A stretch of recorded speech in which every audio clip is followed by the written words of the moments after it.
you doing? Oh, hi, Talia. How are you? Good. It's actually the space next door, but I was in here talking to her, so let me go over there and I'll meet you over there. Okay, it's going to be very hard to maneuver in here because they have stuff everywhere. Hi, how are you? Good, that's all, Anna. Hi, nice to meet you. But they have so much stuff between here and their other space that they lease from us that we're running out of space. So we're allowing them to use this right now as kind of their holding, but they understand we're showing it, and we made an agreement with them that we'd give them 60 days notice to move all this stuff out of here if we were to lease it to somebody. So it's just under 1,000 square feet. It's about 995 square feet. It doesn't look like that right now because there's so much stuff in here. But this is kind of our standard shell space that we offer. So it's unfinished concrete floor, drywalled, white wall, baseboard trim, has some electrical, has some track lighting. This space right here, there's no back rooms. There's not. This is just the space Yep, right here. it's kind of one big rectangular space. Okay. We do have, like I said, the restrooms. You go through this door, right to the left is the restrooms. The trash room is back there, and the janitorial room is back there. But like you could, if you wanted to put investment in the space, you could like build fitting rooms or create a storage room or that. You could do that in here. This is a good spot. Yeah, This is a good spot. It's a good spot. You guys want to like walk around? I can't really get around, Yeah, I but if y'all want to apologize. like walk around and see what. Yeah, if you want to take a peek at go the to the back and bathroom? see where the bathrooms are and that.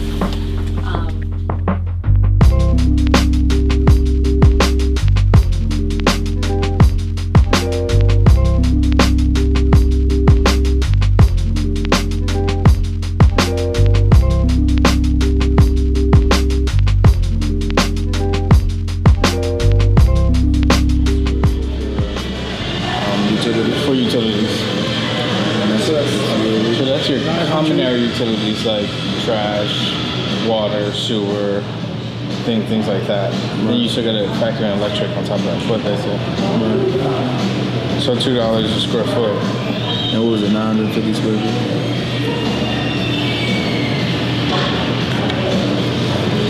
Sounds like a lot. So what, the year? Not 2,000. A year. That's 2,000. 2,000 for the year? Yeah. Okay, that's Oh, So that's not bad. You break that up. 1,000 square feet times $2 a foot, 2,000. 166 dollars. Extra.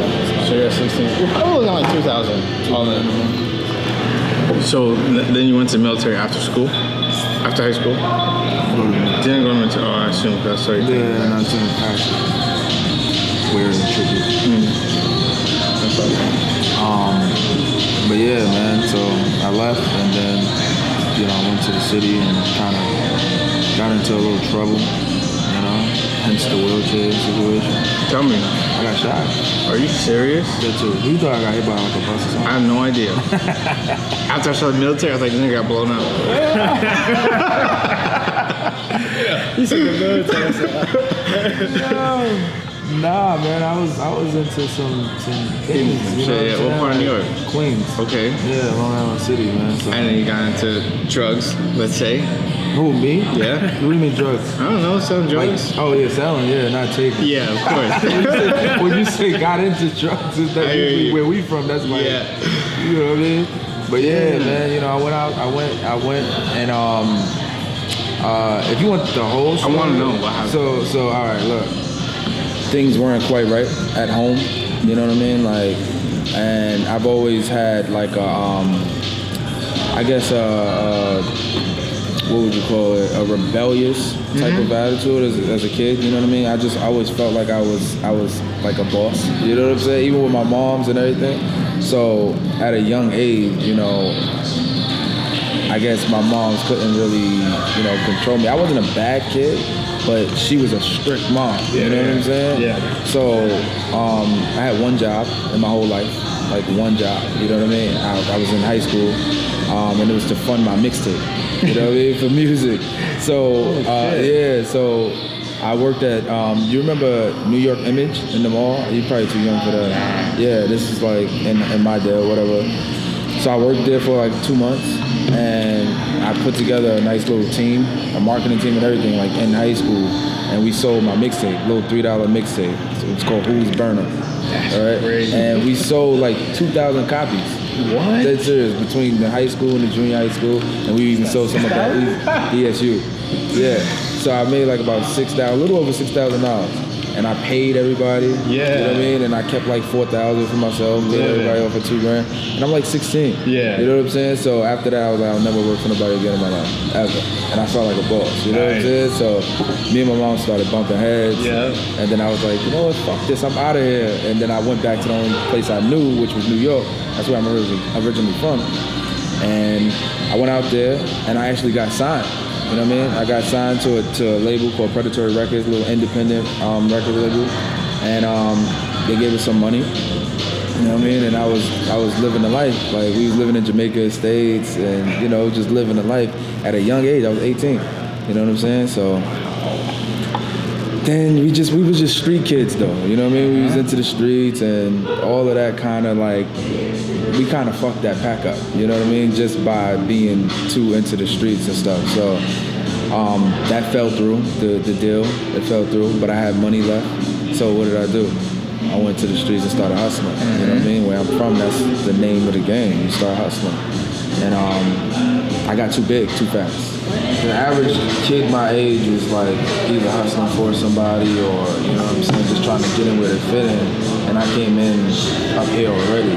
And I never had the mentality I'm not gonna work for anybody. You know what I'm saying? So I came in on a boss level and I had people my age and older working for me. You know what I'm saying? On some shit. But that brings a lot of attention, a lot of jealousy, a lot of hate, and here I am.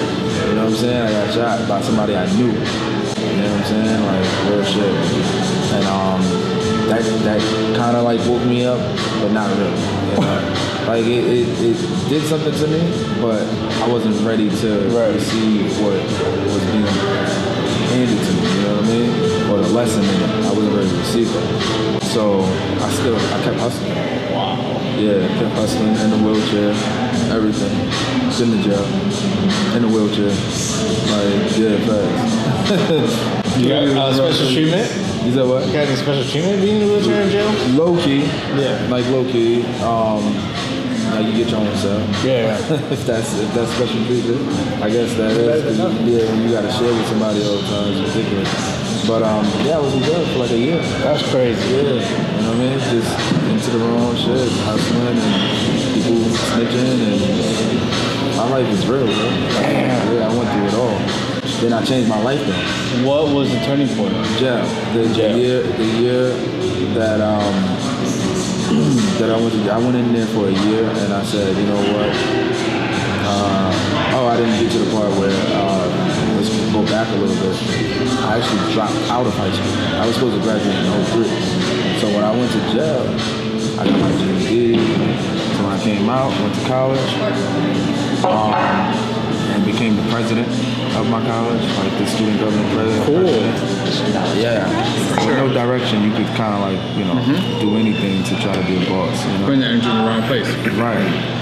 So I started redirecting, you know, who I am. What was like the first business you? So me and my girlfriend started up a hair company called I Hear You Luxury Extensions.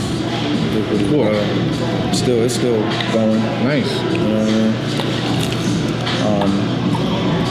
Bro, that's so crazy. Yeah, man. And of course the music, you know what I mean? That's a business within itself.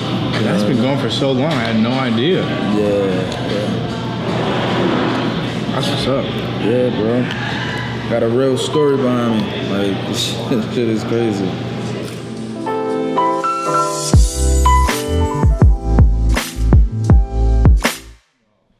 That's how it happens. That's real wood. That's real wood right there. Yeah, so look, it's sort of showing like they're really like exposed. Yeah, like how do they just keep this? It's different. Never seen anything like it. Rustic. Yeah, super. It's cool. And they did that little. Super dope. Yeah. $9.50 a month, and they actually gave me an Olive Garden gift card too. So that wasn't included in the price, but I saw that and it took so much out of me. But I'm like, you know what? Someone paid a 12-year-old to make them a site. Right. I mean, I don't care if it was $10 or $100,000. I'm like, they paid me that. Shows trust, right? Mm-hmm. After that, I kid you not, whether it was calling, whether it was literally just going door to door to people, I just kind of grew from there. And I got this office, 2-3 months ago, and it's an amazing journey. So I started off doing that, eventually grew my team to, now we're at 8 people. It's kind of funny because the second youngest person on my team is like 24 years old. Right, yeah. So it's been an amazing journey, and I was able to go from local businesses, I kid you not. Have you guys heard of Quora? So it's like a question and answer site. I asked an anonymous question: would anyone hire a 13-year-old programmer? And everyone's like, no, no, no, no. And then this one guy out of California, he's like, absolutely. We'll love to hire a 13-year-old programmer. And I'm like, shit. So I got his contact information. I went on LinkedIn, and I still have it. And I reached out to him, and he's like, I would love to have 1,000 of you if possible. And that was my first client for $500, and that kind of got me introduced, and ever since just been kind of grinding, and now we work with everyone from startups that have raised north of $10 million all the way up to companies that do north of $10 billion a year, and it's been an amazing journey. And I'm now working with Rob to build a site, working on some strategy with him, so I'm super excited to see how we get 10x his business as well. Right. Impressive. Impressive. Show you 16. I see the little stubble on the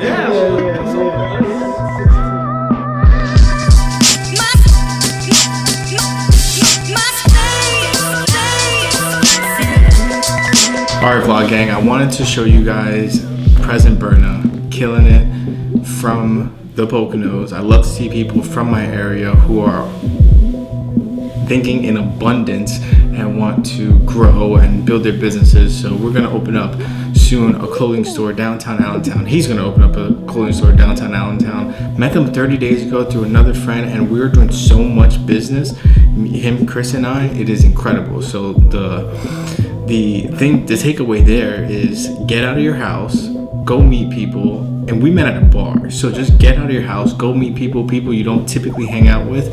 Get out of your comfort zone, meet new people, meet more people. I hope you guys liked the video. Don't forget to subscribe, like it, and I'll see you next time.